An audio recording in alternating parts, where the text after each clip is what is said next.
Look, welcome back, y'all. Hello. We're the Super Beard Bros. My name's Brett. I'm on the sticks. I'm Alex. I have some business that I need to clear up. Clear that shit. As I try and avoid these boxes, I said I would go for it. We're going for it, man. It's been about a week. Brett forgot that he said he was going to do this. Yeah. Here we go. I regret it. But I do need to clear up some business. I think Ted might already know about this. Remember Ted's song that he wrote called Let's Get Wild? Oh, yeah. Was that in the episode we were talking about that? Or was that just us? I have no idea. I think it was, yeah. I think we were. I feel like we were just bullshitting between takes. I don't know. I think it's in the show. I'm pretty sure I said it in the show. Put it down for me, though, please. I don't actually know how to do that. And you grab a remote. What's a remote? Yeah, so... Okay. So, we were saying, let's get wild, let's get wild. And it's actually, let's get loud. And it's a real song. So, there you go. Well, the most fucked up part was that we were like, oh, total mistake. Oh. We were making fun of that song because the way Ted was singing it was totally ineffectual. Right. Sounded like he was bored. Even the melody itself sounded like compose a melody that tells me that you don't give a fuck, please. Yeah. And I thought he made it up, and he's like, "It's from that song, Let's Get Wild." And we're like, "Oh, Ted, you silly motherfucker." Yeah. Days later, Yeah.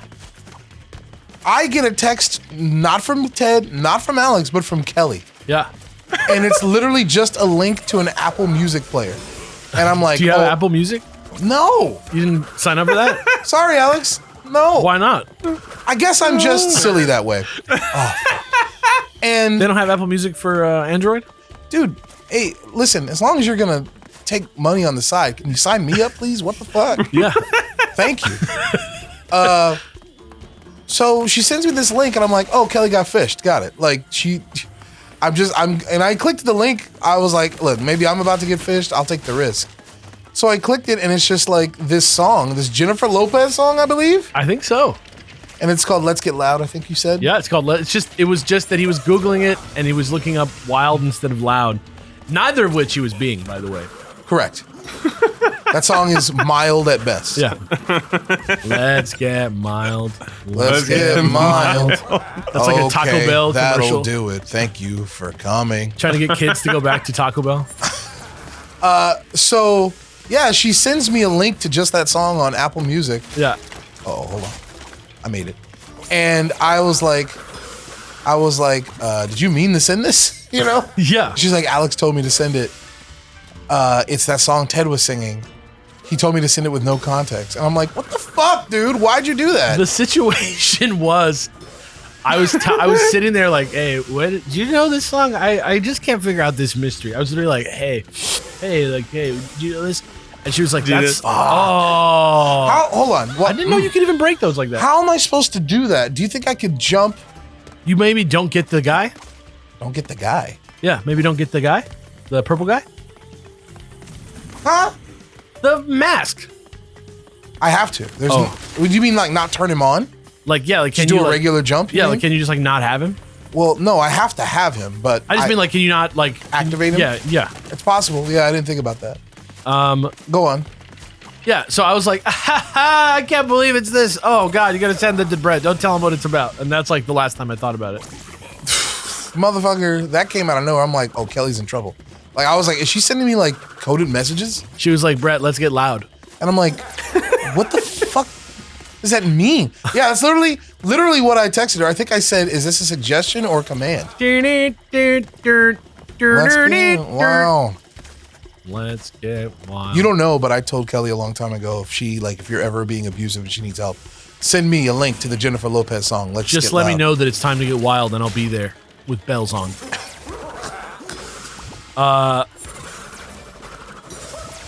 And then what? Oh, you know what? I can make this. You're absolutely right. And then what was the other order of business that we just figured out? You we were talking about the song Dragging the Line. Oh yeah, Dragging the Line. That's Tommy James and the Shondells. So it is old. But did you find the version that I know? There's a Steve Wynn version. I don't know who that is, but okay. Dragging the Line, Tommy James, Steve Wynn. Dude, I don't even know what happened there. I don't even know what happened. Cherry Curry, Pinot and the Noirs. Done again. I don't know who's like. If you're listen, if you're saying these names, like I'm gonna be like, oh yeah, Pinot Curry. I'm not gonna know any of them. I just know the version that was on Don't Tell Mom, The Babysitter's Dead. Oscar nominated, Oscar winning movie. Won every Oscar that year. You don't know Steve Wynn from the Dream Syndicate? Sorry, brother. That's fine. Did you just hold your tongue from being like, you uncultured bastard? No, I was gonna say, literally what happened was I was gonna say something like that, and then I realized like I don't care who Steve Wynn is, I don't listen to them. I just happen to know who he is. I don't really like enjoy his work. Okay, all right. You know, I actually meant that it's fine. Okay. As far as I'm concerned. Sorry, if Steve Wynn is like a big Beard Bros fan, I'm sorry, dude. It's not like that. Cut to him crying in his arms. There's still respect on the name. I'm not trying to. I actually did fight for you in the sense that I was amazed that he didn't hear of you. But upon reflection, I realized I wasn't mad that he had it. Right. Yeah. So sorry, Steve. Nobody tag him. Nobody tag him. I don't want to. This isn't real, Steve. I figured it out. This is just an internet joke, Steve. That was actually just tidy and didn't even seem tough. So far. I died over here in a really weird way? Sucky way, yeah. Can you not? They don't count as boxes, though. Like, can't you just thwap these guys? I'm worried that if I do... They're going to, like, fly and hit a box? That's super real. Okay. This, I died here somehow. Did you get that tape before? No, because every time I've gotten here, I've died. But shouldn't you grab the tape? No, because I've died. You can't grab it unless you reach it without dying. Oh, okay. Even if you start from the beginning of the level? Oh, I guess you weren't. Okay. Ooh. We can do this. Thank God. So this really sucks. I want to do the Taz, but I feel like the hitbox will hit these boxes. Can you jump before you Taz and like hit the second jump in the air with the Taz? Hey. Alex, the answer is yes, I can. That was like Cheeseburger from SNL. Cheeseburger. And then I realized, no, that's right. Fucking Maurice LaMarche. Is it him? I don't think so. It sounds like the him, brain, like literally. That's real. Pinky and the Brain, like it's one of those cartoons that is so good and it has like nothing to do with the premise of the cartoon in any way. Yeah, I enjoyed it just because of, their relationship is what's killer, Same thing with like Wile E. Coyote. Like it's funny that he tries to get the bird all the time. I hate this, by the way. But it's more funny when he just holds up a sign that he's gonna die and he says like, "Oh darn." How far back are you? Oh, because you can't hit any checkpoints. Exactly. But that's why I'm like, why does it matter if you die then? That's bullshit. That's just for the tape, though. I know, but like you didn't die. Like you came from the beginning. This very well could have been you going. But to it counts like the start of like me. I get entering it. this level. I understand why. I just feel like it should be programmed differently. So all it wants is you to go back to the hub world and come back in. Yeah. Yeah, for the tape. Yeah, for the tape. Which is actually not that hard to get to that part and get the tape. Now that we know what to do. If that was the goal, we'd be done by now. Especially if we were like getting boxes. Yeah. And like not trying to avoid shit, it'd be way easier. But dude, this is fire, man. Like, Sure.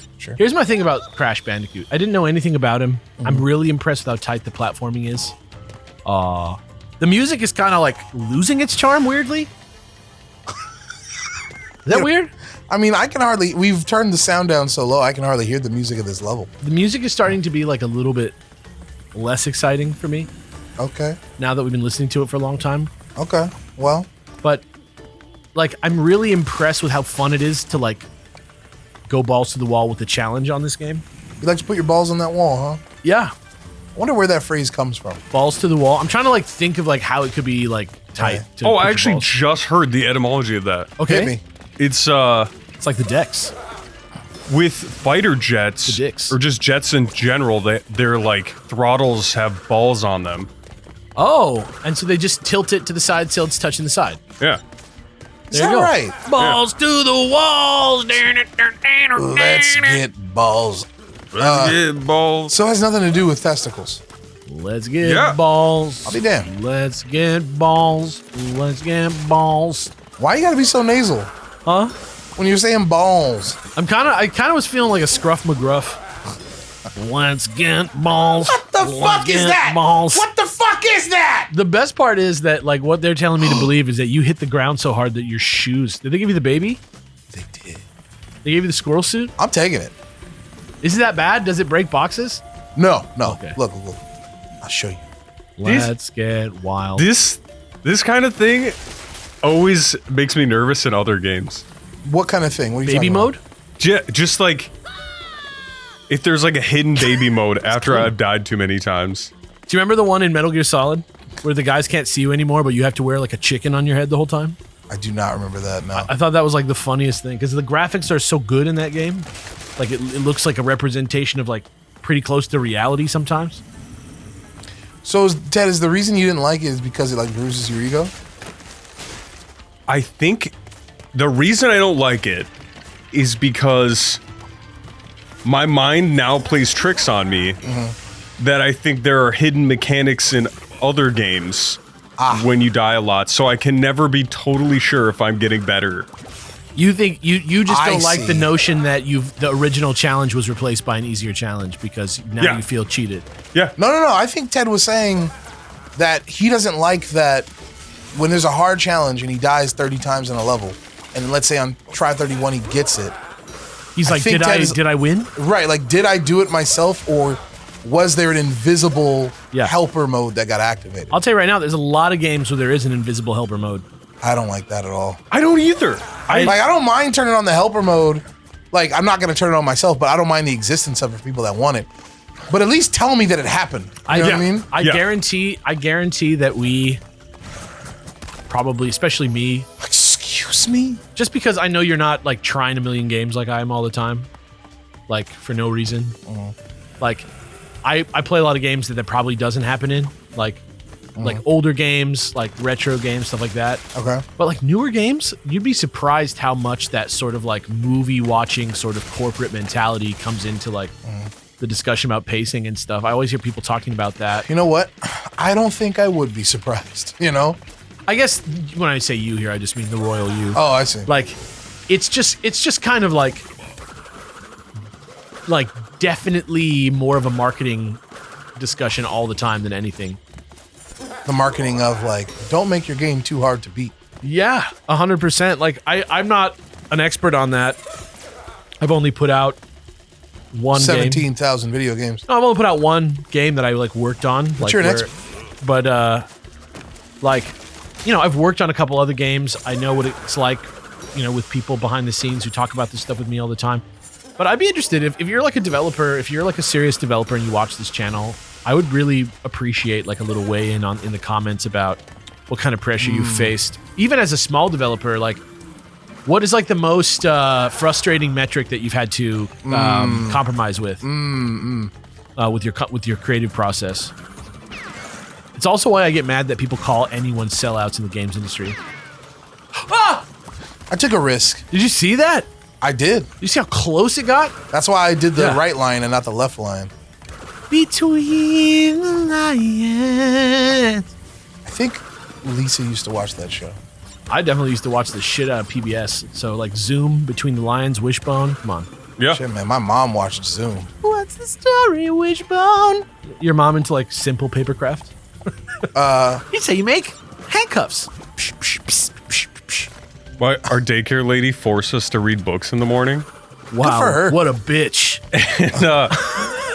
Perfect. Just wait. I would only read Wishbone books, Sure. Oh yeah, hell yeah. and she like made a fuss about it to my mom once. She was like, he only reads these good books for children about crime and literacy. And my mom, I remember my mom was like, "So fucking what?" Right. I remember. Which is not like that about anything. Yeah. It's reading Wishbone books, who cares? It's a book. It's about classic story. Yeah, it's a dog. It's like educational. Yeah. I remember my mom, maybe grandma, picking up one of the X-Men comics I read and reading. So I think she was reading what the Beast was saying. You know, Hank McCoy talks. Yeah. She was like, The I hell? remember her being like, so all your comics, are they like this? And I'm like, yeah. She's like, all right, here you go. Like, just, because that motherfucker's so verbose. You know what I mean? Do you mean that he was like a philosopher, like Kelsey Grammer, or was he like being like a fucking simp for his girlfriend or whatever? No. I mean, yeah, he was verbose and eloquent. Hank You know- has two modes. And it wasn't just him, the whole, because you know how, like, remember, like, this is in the early 90s, so you remember how the fucking prose was back in those days, you know? It's epic, yeah. It's very mythological, very Kirby-esque. But like, Oh! right. I don't know what I was thinking. We started talking about too cool of a thing. Yeah, we did. It's less about how epic it is and more about how those books, at least when I was reading them, they weren't written for fucking children. No. You know, there's No. a lot of like complex topics and even complex words back then, man. The average age of the comic book reader has been like in the 30s since like 2000 or before. Like in the 90s even probably the comic book, like now it's like getting close to 60 years old is the average age. Oh no. Like what the fuck, right? Makes a lot of sense though. It's fucked up that like most people that are reading the Hellfire Gala are like closest to 60. That seems impossible to me. Yeah. But all right. Yeah. And then it's funny to think that like a lot of the comic book writers that we read are like 40 or 50, and so they're like young guns to the people reading. It's just funny to think of Gail Simone or somebody like that as like a young gun compared to like who's reading the comics. Yeah. Industry legend. Like Grant Morrison is like new on the scene to these people, and he's been writing comics since like the 80s. Pardon me, they've been writing comics since the 80s. How dare you, Alex? You know, I get messages about Grant Morrison specifically all the time because I kind of annoy people by not correcting myself. I almost always notice that I did it and try to signal somehow that I care. So I'm just gonna take the time to correct myself today. How dare you not signal the virtues that you have? I know, but dude, like, it's like a practical thing. Like morally, I don't believe that as long as I am trying to respect everyone's identity, I don't think that I should get, scolded every time I mess up. But but I do think that part of that is like, trying to respect. And personally, I don't think Grant Morrison cares. I've even heard them kind of say in the media that Oh, Grant cries. Every time he cries. They Yeah. cry.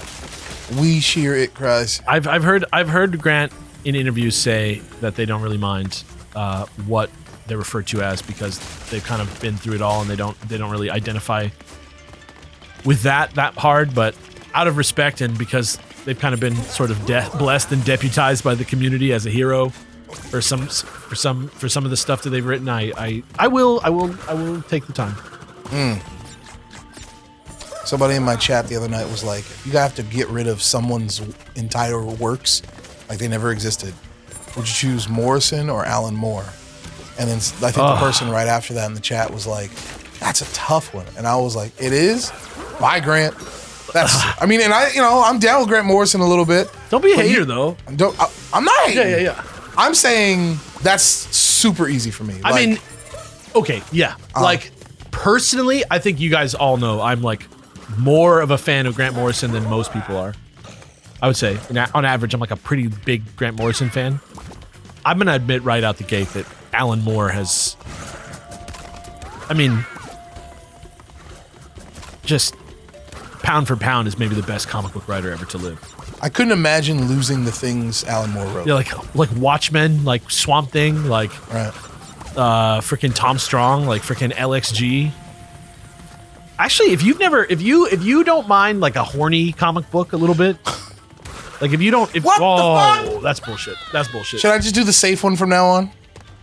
Just Like do the slide and then do Taz? as long as you're like present and you feel confident, I don't care what you do. Thanks, man. You know what I'm saying? Safe every time. Can you tell I have a therapist now? Sorry, I know, right? Ted, however, completely disagrees. He's like, no, do the fucking safe thing, idiot. He's not. Idiot? Idiot. Idiot. So I don't know how this mask thing works. It looks like it might be every 7 or 8 deaths or something. Maybe like they just that. throw it in every once in a while and they feel bad for you. The AI. All right. The AI has a soul. Crash is like, ah. but I'll take it. Crash just becomes a parrot. That's what he fucking. He's like. Oh, the dog on the couch next to me, totally dreaming. Kicking. Jed is the best boy. Shout outs to Big Head Jed. If you know, you know. Big Head Jed. Big Head Jed. If you know, you know. Nothing looks more like a internet hate message than if you know, you know. You know Okay. about that? I don't think it's a hate message, but if you know, you know. It's just the okay. abbreviation looks so hateful online. IKYKYYK, whatever it is. Okay. Ikyk. I don't know. Something about it seems like a dog whistle of hatred. Or they've Interesting. They've got the face, and it's like people that don't know, people that do know. It's just aesthetic. It's just, to me, it's just aesthetic. I think that shit is just. I think it's real. I don't want to use the word immature, but it's real like lame. What? To be just things that are like, I get the reference. Do you? Is real lame to me. Which is, in my opinion, it's like make your reference and move the fuck on. I think sometimes I would say, if you know, you know, to signal to people listening to me not to worry about it. Like, to me, if you know, you know means like, this isn't really important to you if you don't already know. I don't need to explain this to you. I often feel that sentiment, and when I feel it, I just don't say anything. I feel like it's self-explanatory. Like, yeah, if they know, they know. So why do I even need to say anything? I don't know. I get asked to explain things that I say all the time, and just not even having to explain it back, I just get bummed out. I guess I don't mind having when people ask. I guess I don't mind having to explain shit. It's like I don't know, like at a comedy show, if somebody was like talking to you, like, oh my god, I know, right? Yeah, like totally. Oh god, I hate that. Well, that's a psychopath. But that's kind of the vibe. Like, it feels like somebody who's violated some sort of, like, when you say a joke online and somebody like tries to chime in, like they like conversationally know what you're talking about and like don't understand your joke, and you have to like explain to them the joke, or you know. That seems very different from my understanding of if you know, you know. But that's okay. But that's what I mean. Like, if you know, you know means like, please don't bother me. Oh, I didn't think that's what it meant at all. Okay. Gotcha. In my mind. Yeah, I don't think there's like a standard to what it means exactly, but to me, in my mind, it means locals only. So it was like the podcast version of like wink. Yeah. That is a very different thing to me as well. Like, it sounds like we've all got pretty different understandings of what this Well, is. let's weigh in. I guess we're learning it's obscure. Get in the comments and let us know. Oh, shit. Well, Wow, I had that was tight. that thing. Okay. You killed a dragon Well, my mask with did. an ancient mask. Yeah, right. Also, is this guy... there he is. Yeah, son of a bitch. You're getting close, bro. Yeah, tell me about it. Oh! Sorry. It's okay. Am I safe here? I don't know. I would just keep on. Yep. Okay, look over this fucker right here. Yeah. Eee. It's crazy that they're like not in any way locked onto you. So wait, did you do it? Yeah, there it is. Bang. Took us a whole episode, but like worth it, right? That's about right. That feels good to me. Yeah. That was really challenging. Sapphirer, acquirer. That was really challenging, dude. And you know, I want to say we didn't really get to a stressed out vibe. Nah, because we're sitting here talking about, Big Head Jed, and if you know, you know. Jed, if you know, you know, right? Right, Jed? Guys, don't worry about Jed. If you know, you know. Thank you for hanging with us, y'all. Next time on Bearded Bros, getting a little off balance. On balance, off balance, doesn't matter. See you guys later.